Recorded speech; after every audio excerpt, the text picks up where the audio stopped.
Well, how you doing, YouTube? Hopefully that's the beginning of this. Again, we don't know because of the way this works. Anyway, we're back with another review. I kind of like to think that we're just... Yes, we are. Oh, we're just sitting here awkwardly for a few seconds. Yeah, there you go. That's what I like to see. Yay, awkwardness! So yeah, we're back with a couple more reviews. If you don't know why, then watch the first live review. If not, then whatever. Joe's brought back some beers from Ireland. Not necessarily Irish beers, but beers from over there. Beers that my cousin gave to my mom. Watch the whole thing in the Toll review. I'm not even going to try to pronounce it. Toll fruit beer. And you'll hear the whole story. But this is another one. And I'm excited for this one because this am I. is about as fresh as a BrewDog beer that I think both of us have ever had. Yeah, I would say that. It is an IPA, a rye IPA. Albino Squid Assassin, hipster shit. So yeah, super excited to give it a whirl. Let's give it a read. See what she's got on the can. It says Albino Squid Assassin, BrewDog. Ingredients, bullshit, a bunch of foreign language. It has ingredients in Italian. Yeah, Italian, Swedish, Norwegian, Finlandian, Finnish, Netherlands. Let's see, Japanese. It looks like Japanese and Chinese. I don't know. Anyway. So yeah, it's got a lot of stuff going on, but the can is actually really cool. The artwork is cool. I dig it. It is what it is, but it's also here. Not exactly sure how their dating goes, but it has here a Best Buy date of December 16th, 2016. If you go by the atypical IPA 6-month rule, that's pretty fucking fresh. A lot of the BrewDog stuff you don't see fresh here in the States because it has to get overseas until their factory in Ohio gets up and running. So.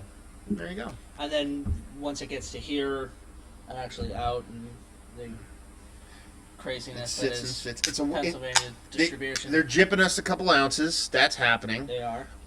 It's what is it, 11.2 ounces as opposed 330 milliliters. Yeah. For those that use that system. For everybody in the world except for the United States and like some other obscure country. Yeah. And that's pretty much that. So let's see what she's got going on here. Okay, first things first. Pretty clear. Pretty big head on mine because I just dumped it fuck in there. It actually looks way darker than I typically even expect just a generic rye beer to look. Yeah. It's like almost like English ESB kind of old ale kind of realm as far as color goes. Like nice khaki colored head, infinite creaminess. It's not going anywhere anytime soon. Even mine, which is less than yours, is still really sticking around. Yeah, give it a nice swirl, and then it just becomes super creamy. And that is a magnifying glass right there. That is clear, about as clear as you can get with a beer. I mean, it's darker, so you can't see into it perfectly, but at the same time, I mean, that's pretty fucking clear right there. So, yeah, let's get a nose on her. Cheers. I am getting rye and caramel malts. I'm getting rye spiciness, and I'm getting caramel malts. That's pretty much... I'm getting a bittering from the hops. I'm not getting a whole lot of aroma from the hops. Maybe, if I'm really digging, maybe some like orange. Maybe. I get that, and it's not. If I were to go orange on it, it wouldn't be regular orange. It wouldn't be orange marmalade, obviously. Obviously it would be like I forget what it is, but I remember having some kind of spicy orange and some kind of cooking. It was like Szechuan or something like that. I don't know. It's like a kind of a peppered orange. Okay. That's the kind of vibe I'm getting from. Not necessarily like a chili pepper, but just kind of like a spicy kind of orange. Yeah, it smells like. To me, it smells like a dialed back ESB with caramel malt. That's what it smells like to me. Yeah. I mean, it smells really good, and it smells like I'm gonna like it. So, cheers. Cheers.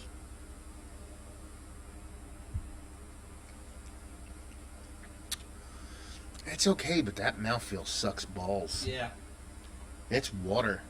Yeah, it's really watery. Like really, that's straight up fucking water. Wow, it's not bad flavor to it. It's not. I mean, for 7.4%, it should deliver a little bit more. Like if you wanted to make a higher ABV session beer, That's kind of what Joe wants to make jumbo shrimp.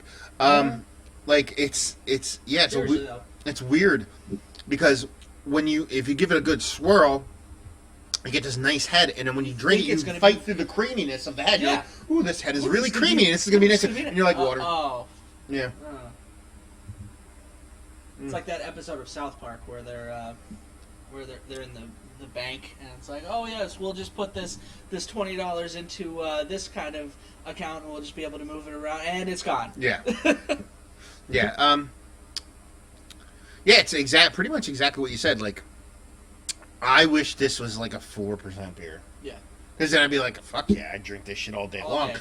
This beer is 7.4%, and they managed to make it, I don't want to say it doesn't taste like 7.4%, it does. Mm-hmm. But this is the beer that Duraciel makes at 4%. And makes it taste like a 7. That's what I mean. That's the magic. Yeah. That's the hoodoo that companies like that do. Yeah. And that this is what I want give me this is like their Roots Species, even though I like that much better. It's it's a rye spiced beer, and it's 4 and change, and it drinks just like this. Actually, probably a little bit creamier, not as thin. But it's 4%, so you're like kind of getting excited over that 4%. Whereas here you're like, well, a little bit more if I'm going to be drinking 7.5. Like, come on, let's push it a little bit. I think it does have a spiciness from the rye, and we talked about a rye beer a couple weeks back on the radio show. Rye is something that I have a kind of a hard time picking out. I'm like, yeah, I get a spiciness, but I can't nail down and say that's spiciness from rye.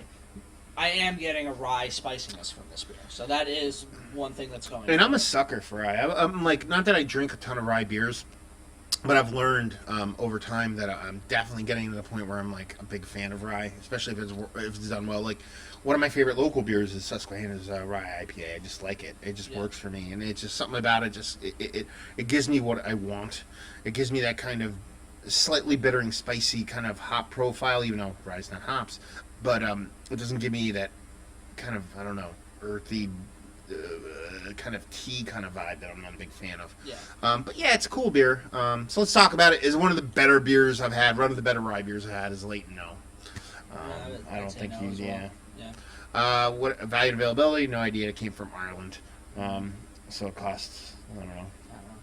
What, I don't know. 12 Hail Marys and a fucking. it costs some fucking Irish guilt or Protestant guilt, whichever end you're on. I don't know. Yeah. Whatever. I don't want to start some kind of weird war here. And let's just say, if you like what we like this, if you like Duraciel's Roots Species, you just want something that's higher in octane. If you like rye beers, if you like thin mouthfeels, because some people aren't like thin stuff. Some people don't like super heavy, a beer to feel super heavy. And if you like cool can art, or if you want to buy a can and get shorter than 0.8 ounces, then you'll like this beer. Yeah. Other than that, it's not a big. I wouldn't buy it again. I'd try it one more time just to see if something was amiss with this can. I would try it on draft.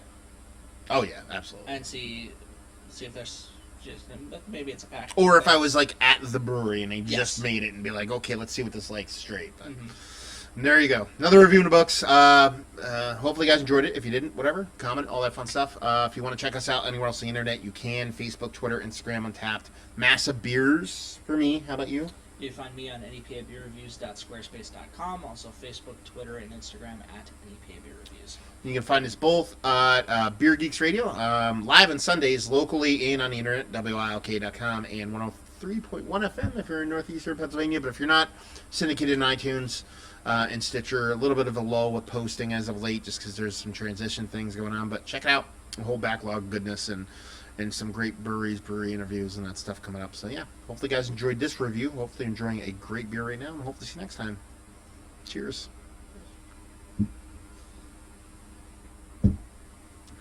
Oh, rye IPAs. Why must I like you?